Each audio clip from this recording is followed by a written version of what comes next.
Hello, friends.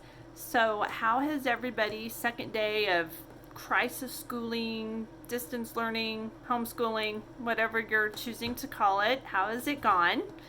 Um, I know I'm still kind of in the middle of trying to figure everything out, and having kids at home doing school is kind of old hat for me. Um, So I feel really weird. I've really never done a video like this before, so it's going to be quite obvious. I don't have a clue what I'm doing, and it's going to be incredibly low budget. But I did have a couple people ask me of, okay, how on earth do you schedule your day?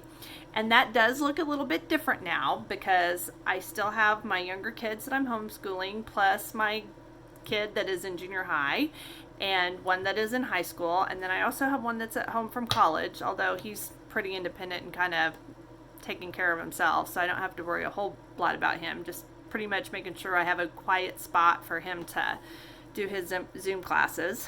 Um, but anyway, I told some people that I would come on here and I would do a video because I am the world's worst time manager. Like, I seriously think out of all the 7 billion people in the world, right here is the very worst one at time management and schedules. I absolutely hate schedules. I have spent countless hours of my life coming up with the perfect little schedule of we're going to do this time, this time, and within 2 days I have thrown it out the window because unfortunately I'm a very all or nothing person, and the moment life would happen, which it does for everybody, and I would get off track of that schedule, I'm not good at getting myself back on it and knowing where to pick up. I just kind of throw my hands up in the air and give up. So, if, if for some reason you see this and you do not know who I am, I've got 5 kids. Like I said, they range in age from college to I have a pre-K, and I've been homeschooling them for 11 years. Once they hit 7th grade, they go on to public school. So, anyway, I'm going to turn the camera around and I'm going to show you a little bit about how I make my schedule and then give you a few tips. Okay, so even though I am the epitome of a type B person and probably have undiagnosed ADHD, I do use a planner or I would not be able to remember anything or accomplish anything. But I use a planner. This one's called Tools for Wisdom, I think is what it's called. But the main thing I look for in a planner when I get my planner is I just want my week kind of laid out horizontally, and then I want to be able to I want it to have times, because because every morning I come up and depending on what we have on the calendar, which obviously right now it's not much, so there's a little bit more flexibility, I can kind of go and rearrange how our day is going to look. And of course, right now too, with having to go with the kids, either, their Google meetings or their Zoom meetings, that's kind of tying me down to a little bit more of a schedule that's going to have to happen at a certain time. So, but what I do is I color coordinate all the things that need done for the day. Now, you can see here, this pink, this is more, this is housework. Now, I do get up at 5 o'clock in the morning, but I do not necessarily go right into cleaning my house for 3 hours.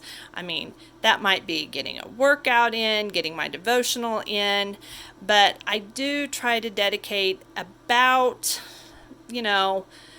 some time to just kind of getting those weekly chores done that needs done, getting stuff straightened up, because I do like to be able to start my day with all of those jobs that, you just have to get done without life just seeming completely and totally chaotic.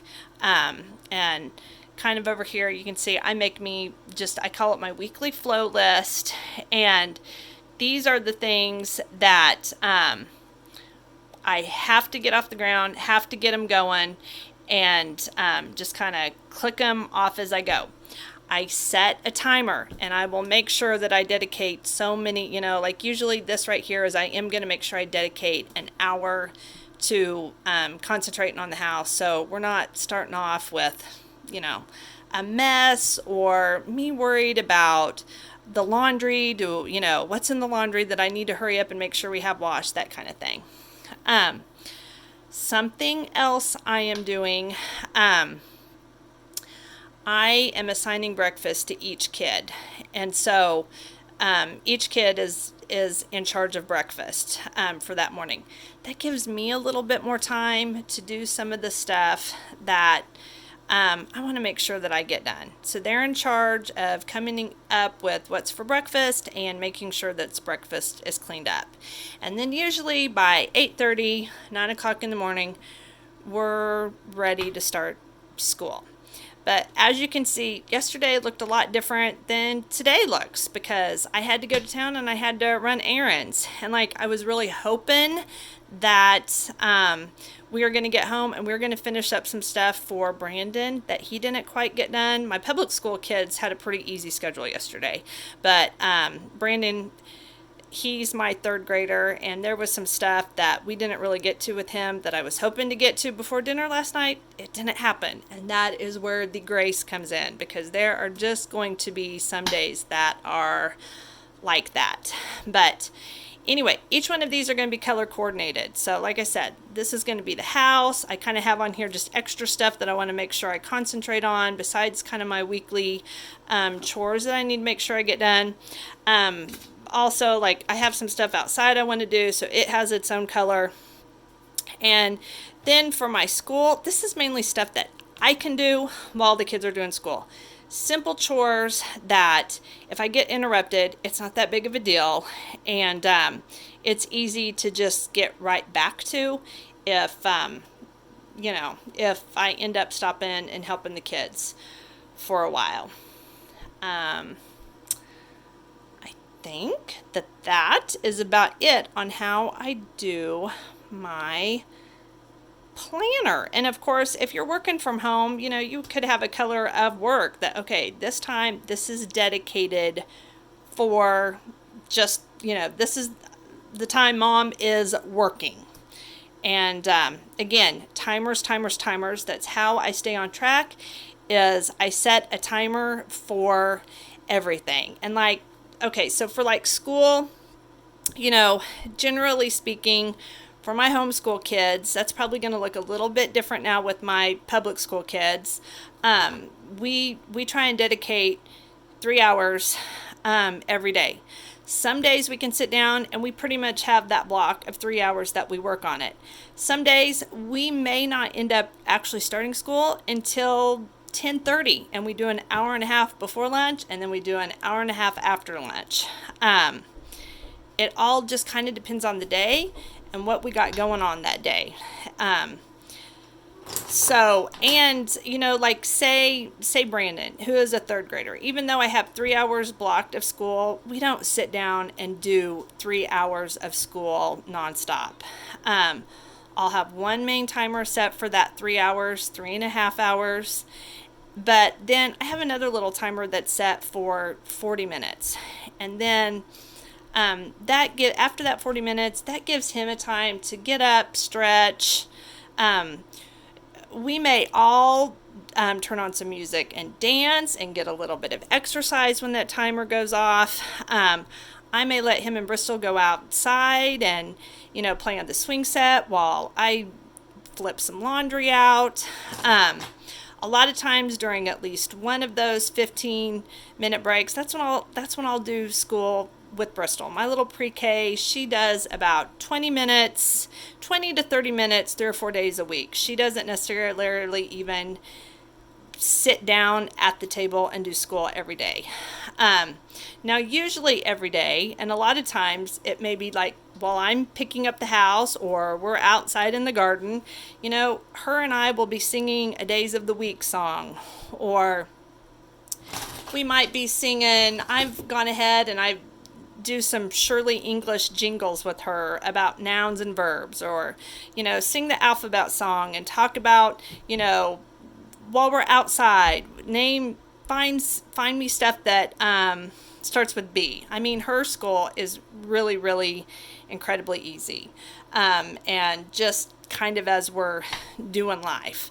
But anyway, so yeah, I mean, they're gonna want to get up and they're gonna want to take some breaks. I wouldn't want to sit down and just do school for just 3 hours, but we do have those timers that help us kind of keep on track. Okay, so as this incredibly high budget production continues, I'm going to give you my top 7 tips. I kind of went over some of them when I was kind of going over the schedule, but this simplifies it just a little bit. And that is number 1, give yourself that 30 minutes to 1 hour to get anything done that just stresses you out if it's not done.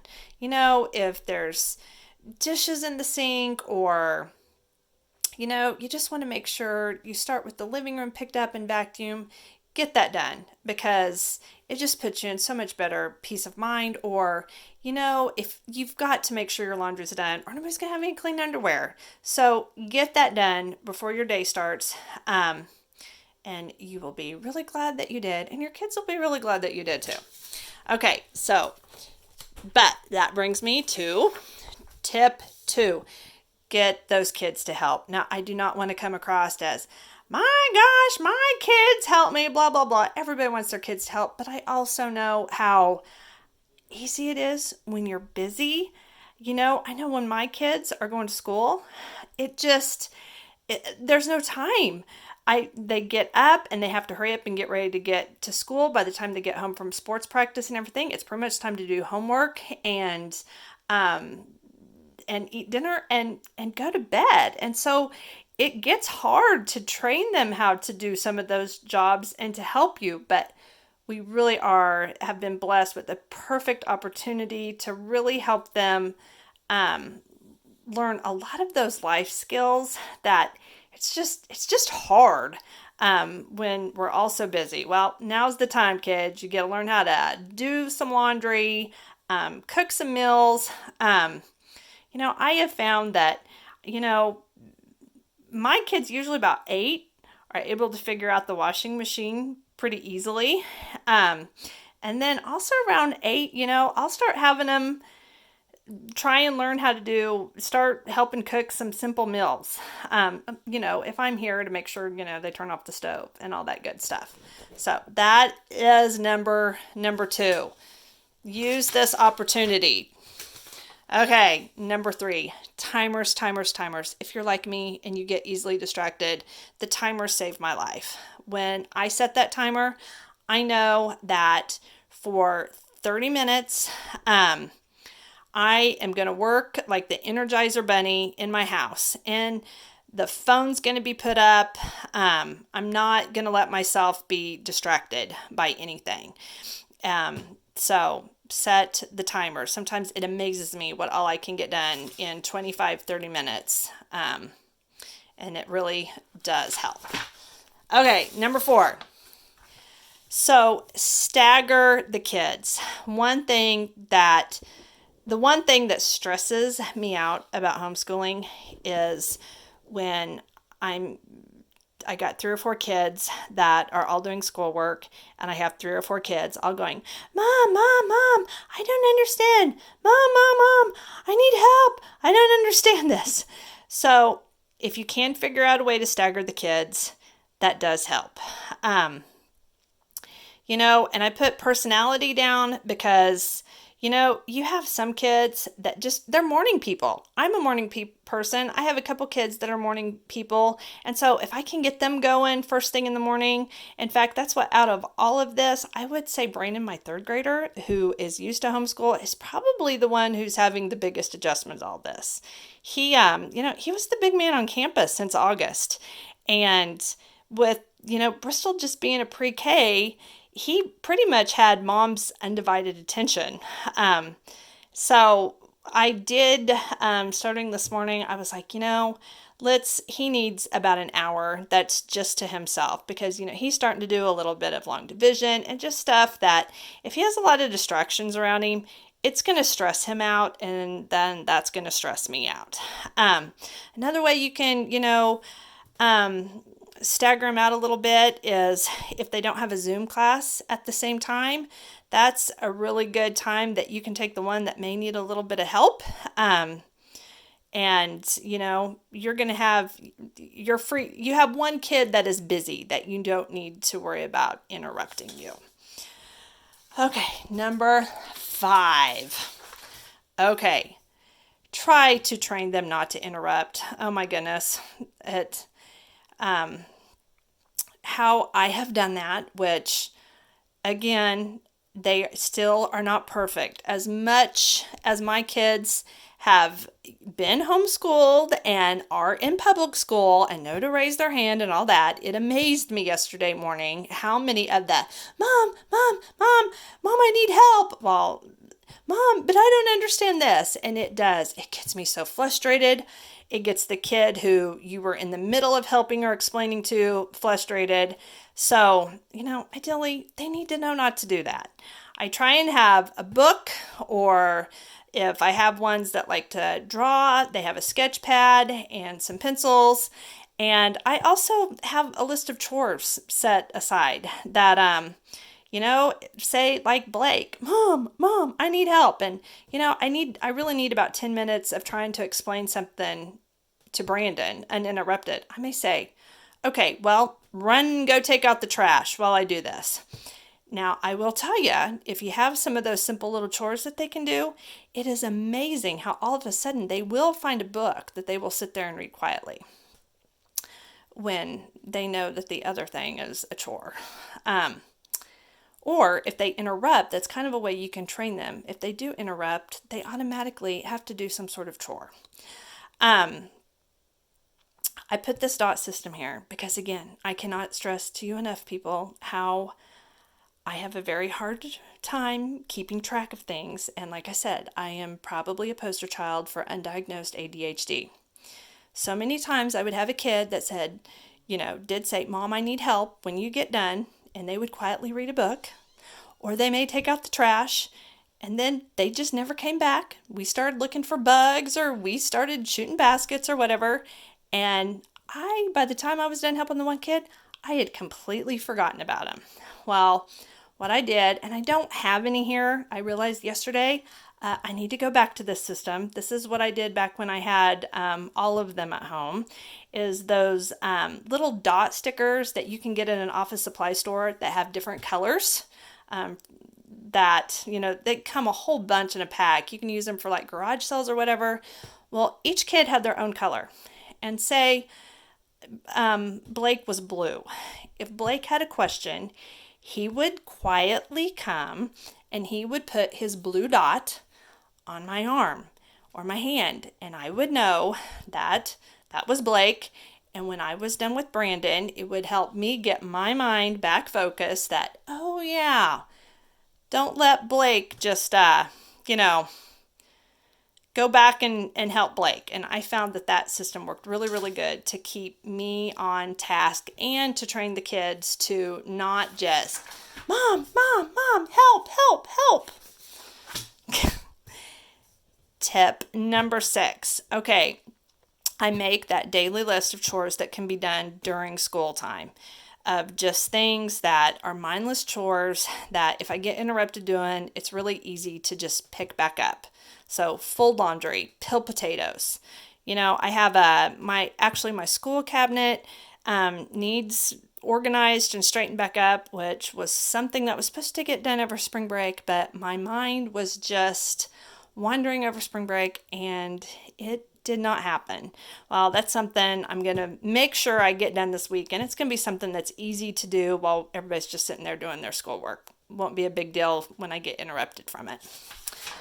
And last but not least, tip number 7, and you can tell I almost started to write over because I goofed up and I thought, nope, that is the whole point of tip number 7, is to give yourself grace. And I absolutely love this verse because we may not be confident in our ability to teach our kids or to work for home or just navigate life with everything that's going on. But because of Jesus, we can be confident of the grace that he is going to give us in our time of need. And we can do this, mamas. We can do this. So anyway, I hope this was helpful to you guys. So anyway, goodbye.